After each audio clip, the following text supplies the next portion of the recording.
A long time ago, when I had terrible editing, terrible teeth, and a terrible knowledge about wrestling, I made a video of my 10 favorite wrestlers of all time. It's very outdated and very basic. Like, when I made the list, I felt like it was good because, well, I was just starting on YouTube, so I wanted to make sure that everyone liked me.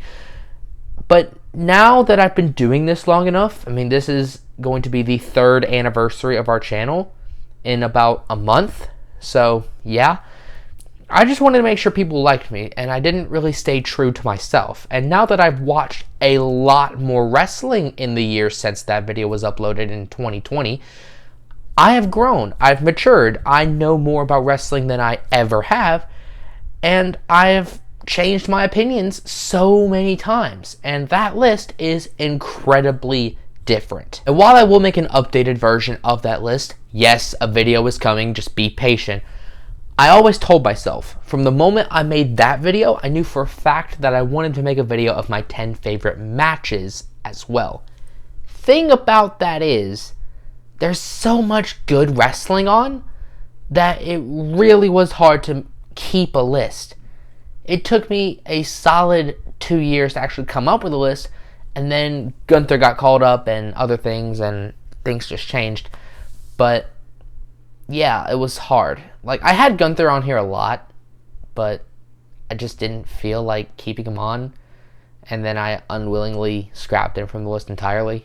So yeah, there's no Gunther here, so sorry. But that's besides the point. The point is, I feel like now I have finally come up with a list that feels true to me.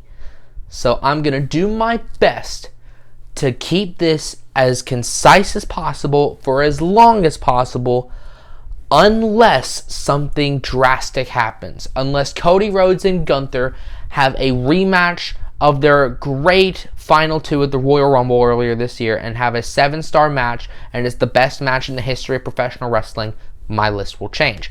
But as of right now, that hasn't happened, so I'm good. Now, full disclosure, this is strictly WWE, because if I was here talking about AEW and New Japan, and heck, even some TNA, I'd be here all day.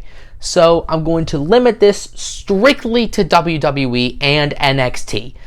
But if you want me to do something where I include AEW, New Japan, all that, I can do that. Just let me know in the comments below if you want to see that. But before I begin, I have 4 honorable mentions, because shut up, this is my list. Brock Lesnar versus Daniel Bryan, Survivor Series 2018. Steve Austin and Triple H versus Chris Jericho and Chris Benoit, Raw, May 21st, 2001. Charlotte versus Becky Lynch versus Sasha Banks, WrestleMania 32, and The Undertaker versus AJ Styles, WrestleMania 36, Night 1. That last one isn't on the list because it's not a match, it's a movie, but I still love it, so bite me. Anyway, let's get on with this. Pray for me. I'm Jackson Haney from Insane Internet Wrestling, and here are my 10 favorite WWE matches of all time. Number 10, Goldberg versus Brock Lesnar, Survivor Series 2016. Now hold on, I understand that this entire video is longer than that match, entrances included, but it's just a lightning in a bottle moment that it's too hard not to love it. I understand that in recent years, both Goldberg and Brock Lesnar have become insufferable to watch on WWE TV, but back in 2016, it was honestly one of the hottest things in all of wrestling, and it was hard to not be invested in it. Goldberg was returning to the company for the first time since his monstrous match with Lesnar at WrestleMania 20, and people were wondering, well, Goldberg's coming back and this is the first thing they're doing. How are they going to do this? The answer, really quickly. To put it into perspective, earlier in the night, we got another really good match in the form of the Raw vs. SmackDown men's elimination match, which went, I believe, 52 minutes. So yeah, people thought, well, this hopefully won't be as long. It wasn't. It was like a fraction of that. I can name all of the spots in the match. Brock Lesnar picks him up, puts him in the corner, Goldberg shoves him down, Lesnar sits there staring at him, and then he gets up, spear, Lesnar gets back up, another spear, Goldberg picks him up, jackhammer, 1, 2, 3. That's the whole match. But it's so good. In-ring wise, it's not much at all. But what it did was establish that Goldberg was back and he was a big deal. And it established that Lesnar, who beat the streak 2 years prior, who split Randy Orton's head wide open a few months prior, wasn't invincible. This was Super Saiyan Brock Lesnar, and he was conquered by a guy who just came back. Again, lightning in a bottle stuff, and it's excellent. Number 9, Bianca Belair versus Becky Lynch, WrestleMania 38, Night 1. In terms of quality, I go back and forth on women's wrestling. That may sound sexist, but hear me out. Sometimes women's wrestling is the highlight of the night. WrestleMania 39, for example, Rhea versus Charlotte absolutely stole the show. It was amazing. Other times, however, it is the match that makes me want to turn off the stupid pay-per-view. And an example of that is WrestleMania 25 and the Women's Battle Royal that was won by a man. Never forget. This, however, was easily the best match from WrestleMania 32, and I will fight anyone that disagrees. Not only do I love this match for its in-ring work, it's absolutely superb, I love it for the story going in. See, Bianca Belair had won the SmackDown Women's Championship at WrestleMania 37, defeating Sasha Banks in a match that was also fantastic. She was ruling SmackDown as the dominant babyface, and things were going well. The rematch with Sasha was set for SummerSlam. Sasha no-showed because she threw another tantrum. You know how that works. Carmella was slated to be her replacement, and then nope, out comes Becky Lynch. Everything's right in the world. Becky squashed Bianca in like 30 seconds. Everyone hated it, and Becky turned heel, became the character known as Big Time Bex, wearing horrendous coats and horrendous glasses and horrendous outfits, and she had a horrendous title swap segment with Charlotte Flair where Becky was now Raw Women's Champion, and then Bianca Belair won the Elimination Chamber match, practically guaranteeing that she'd be getting her revenge on Becky. Just made all sorts of sense. It's a really good redemption arc, and here we are a year later, and Bianca is still ruling the division. And yeah, there's really not much else to be said about it. This is one of the few times in recent WWE history where they booked a redemption feud cohesively. They made Bianca look competent, and they made her look like a dominant force that she clearly is, letting the villain get her comeuppance. And yeah, everything just worked. It just made so much sense. And also the match itself was absolutely amazing, but that goes without saying, doesn't it? Number 8, Brock Lesnar versus Roman Reigns versus Braun Strowman versus Samoa Joe, SummerSlam 2017. When I was just a lad who knew absolutely nothing about the product of WWE or wrestling in general, I watched Monday Night Raw on a weekly basis. I know, right? Horrifying. But this was back in 2017 when it was at least watchable, to the point where I didn't break down into tears. And I watched it because there were 4 men who absolutely captivated me every single week. Brock Lesnar, Roman Reigns, Samoa Joe, and Braun Strowman. And this is where I really started to fall in love with wrestling. There was one match that really got me hooked on it, and I'll get to that later. But the build-up with these 4 guys going into SummerSlam is what partially got me hooked on the sport. This was the first pay-per-view match that I was invested in. And of course, this is a time when I first got into wrestling. I didn't have the network, because the network was actually a thing at that time for us American fans. And I couldn't watch it, but about a year later, I got the network, went back and watched the thing in full.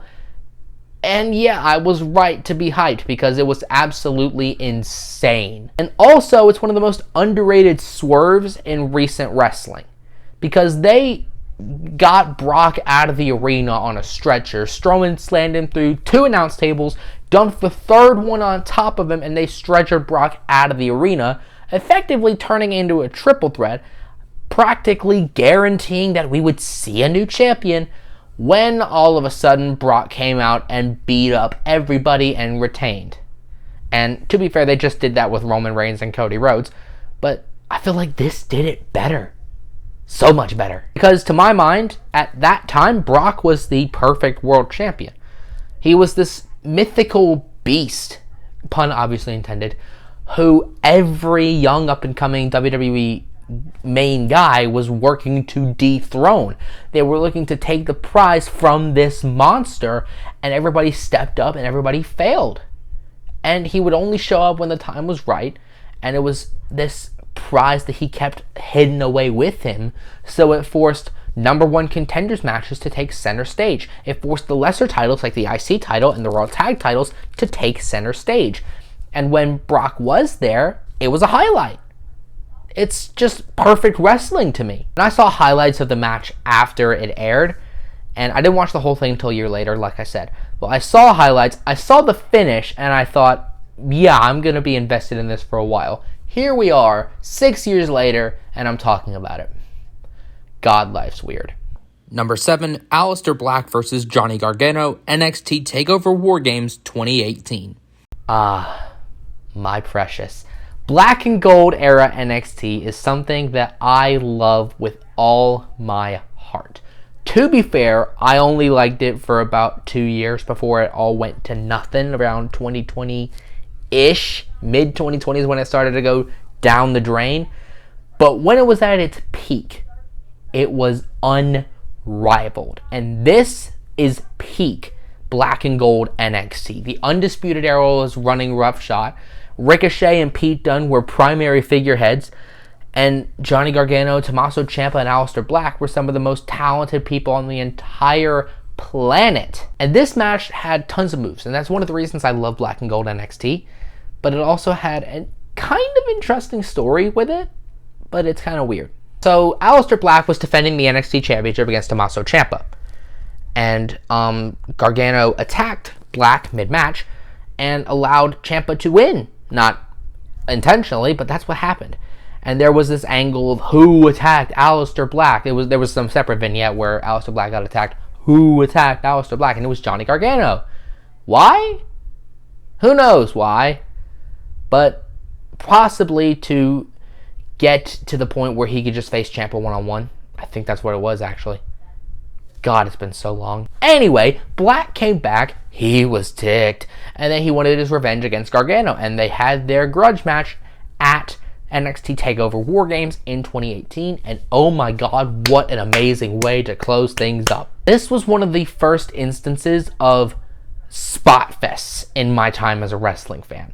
Okada Omega 4 had happened a few months earlier, and I hadn't seen that, so I wasn't quite versed in my New Japan stuff yet.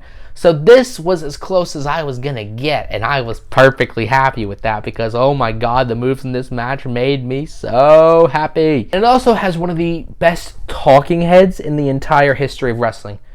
It's like, I atone you, you are atoned for your sins, or something like that. I don't remember specifically what he said, but look it up and figure out what he says, and then you'll see why it's great. There's really not much else I can say about it. Just go watch it, and you'll see why I love it so much.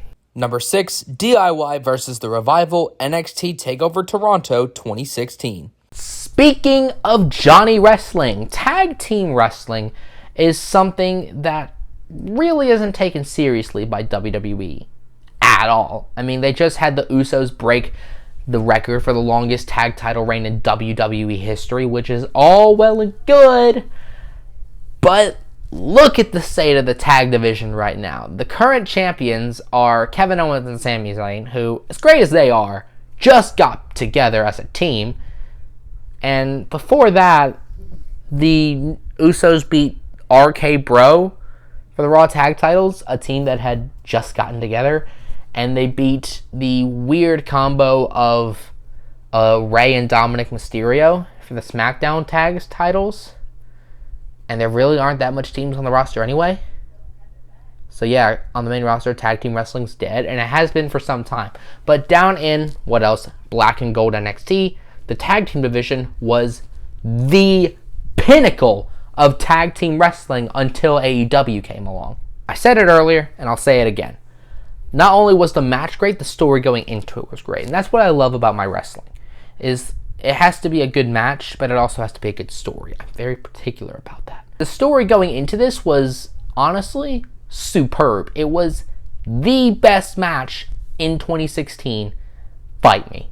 Like, yeah, AJ Styles versus John Cena happened that year, and it was amazing, but it doesn't compare to this. The match was 2 out of 3 falls, which is NXT's go-to match type, or at least it was. And they did the classic 1 fall, 2 fall, 3 fall thing, but they played it out perfectly. See, they had a match earlier in the year at TakeOver Brooklyn 2 when Gargano tapped to a knee bar. And this time, they locked him in the knee bar, but he broke out of it, or Ciampa attacked either Scott Dawson or Dash Wilder, whoever it was. And then they locked the Revival in double submissions, and the Revival were sitting there grasping onto each other, holding on for dear life, until finally, mercifully, they gave up. And it was just the ultimate feel-good moment. Nothing could top it in that moment.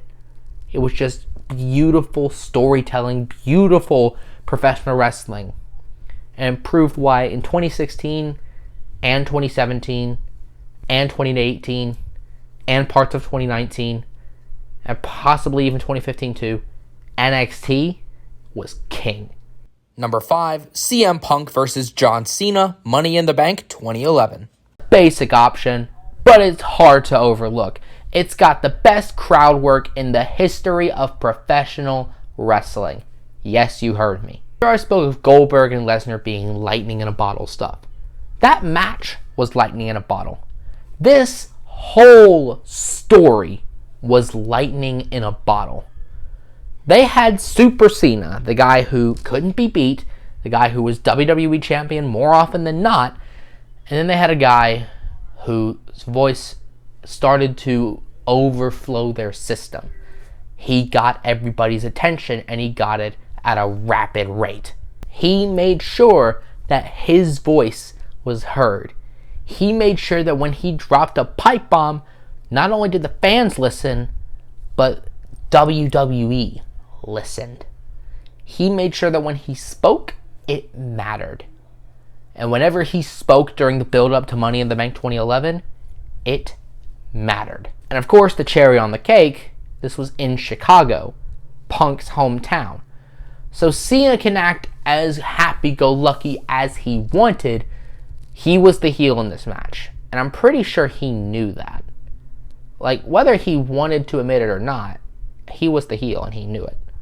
There was no way he was going to get cheered in Chicago. And they absolutely tore the house down. Money in the Bank 2011 is remembered as one of the best pay-per-views in WWE history, and it's, quite frankly, for this match and everything surrounding it. The potential screw job from Vince McMahon, the faked cash-in from Alberto Del Rio only for Punk to escape with the title, Punk winning in the first place. Like, hardly any shenanigans involved. There was Vince standing outside, and Cena said, none of that, and then he got back in GTS, boom, 1, 2, 3. But Punk essentially won clean. There was no interference, no ref stoppage or anything like that. It was just clean, old-fashioned wrestling. And Punk, the fan favorite, got the W in his hometown. What else do you want? Number 4, the Men's Royal Rumble match, Royal Rumble 2018. I feel like everyone should have at least one Rumble in their top 10 because, well, it's the best stipulation ever. That's a fact. And they don't come close to topping 2018. I mean, the only ones that do, really, are 2001, 2020, maybe 2010. You can take those, shove them where the sun don't shine, because 2018 is unparalleled. The whole thing was booked to perfection. There were spots that got the crowd hyped, spots that got the crowd to laugh, spots that got the crowd kind of sad in places. I mean, it was just everything you could ever want from a Royal Rumble match was in this match. Shock eliminations, you got that. Sheamus was eliminated in 2 seconds on his birthday.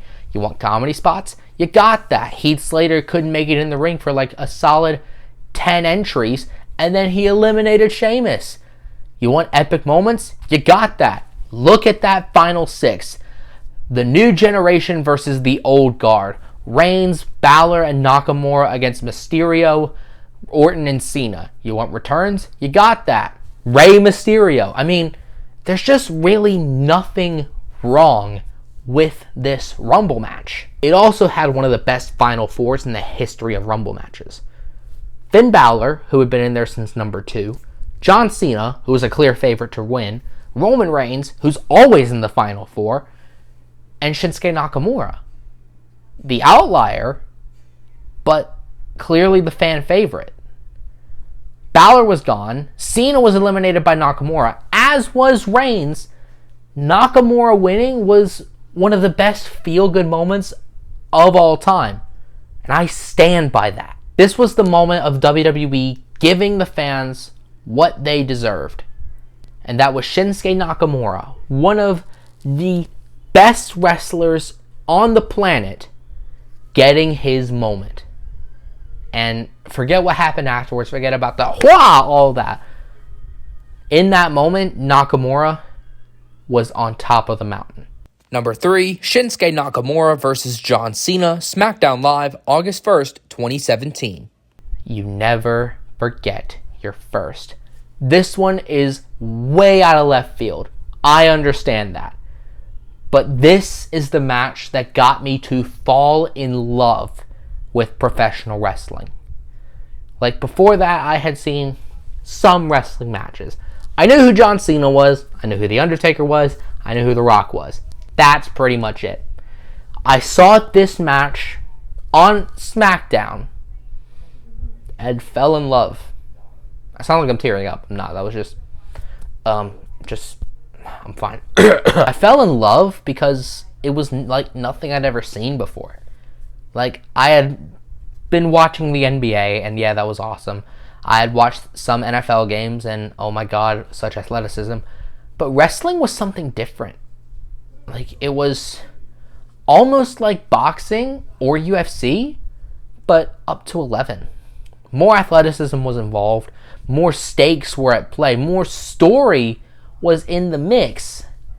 And the crowd atmosphere was just unrivaled. There's nothing else like it. And this is the match that convinced me of that. It's a random match that happened on a random episode of SmackDown. And the worst thing about it is that it was a number 1 contenders match to find out who would face Jinder Mahal for the WWE Championship at SummerSlam. But even with that, I love it. Without this match, I would not be here right now talking about this. I would not care about WWE to the extent that I do. I wouldn't care about anything wrestling related as much as I do. And I thank this match for that. I will always love it. If anyone wants to get into wrestling, I recommend this match to them. Now, granted, it might not do to you what it did to me, but it's a place to start. It got me hooked, so I'll love it forever. Number 2, The Undertaker versus Shawn Michaels, WrestleMania 25. Again, it's a basic pick, but it's got my favorite wrestler of all time in it, so I have to include it. Now, for the longest time, this was my number 1. I mentioned in the intro that I made a list of my 10 favorite wrestlers, and around that time, I constructed a list of my 10 favorite matches. Some of the matches on the list from earlier were in it, and this match was number 1. But then I watched more wrestling and things changed. Anyway, it's hard not to love this match. It's the greatest match in the history of WrestleMania. Quite possibly the best match in the history of WWE. But, yeah, there's really nothing else to say about it that hasn't been said by pretty much everybody. It is so bizarre that this match did not main event WrestleMania 25, which is not the 25th anniversary of WrestleMania. That's 26. Your wedding day is not the first anniversary of your wedding. Why do they keep doing... Anyway. Yeah. The fact that this didn't main event WrestleMania 25 really bothers me. And to be fair, they rectified that with Mania 26. But, yeah, there's just really not much else to say about this that hasn't been said by everybody else. It's just the best thing. It really is. It's got the best moves, best story, best everything. It's a perfect match. But as great as it is, there is one thing that for me tops it. And it might surprise you. Number 1, Roman Reigns versus Jay Uso, Hell in a Cell 2020. Is it out of left field? Absolutely. But I absolutely adore it. Like, around the pandemic, I was trying to get into wrestling again. Like, I was still a fan. Don't get me wrong. I hadn't completely ditched it. I just stopped watching it regularly. Then the pandemic hit and had nothing else to do, so I got back into it. And Roman won the Universal title at Payback. I watched that one and I decided, okay, I want to see where this goes. Hell in a Cell happened, and I decided to watch it. And oh my God. Now, granted, their match at Clash of Champions was probably better in ring-wise, but oh my God. This match made me cry. Like, I'm man enough to admit that. This match made me shed tears. Because the acting performances from Jay Uso, from Jimmy Uso, and especially from Roman Reigns plucked on my heartstrings. It just resonated with me. From the moment I watched it live, as it was happening, it just resonated with me. I haven't forgotten about it. I still think about it when I think of great wrestling matches. I wrote this list a couple of weeks ago, and I was struggling to think what I could put number 1, and I was thinking of great wrestling matches, and this immediately popped into my head. Iconic moments, moments that, again, resonated with me. It changed me as a wrestling fan in a way that I really can't explain. Roman's the best thing in WWE today. I know that for a fact. And this match made me realize that. When I saw his performance, his emotions seep through, and then his immediate turnaround into ha tricked you, that got me to realize that Roman was going to be the next big thing. He was going to rule WWE.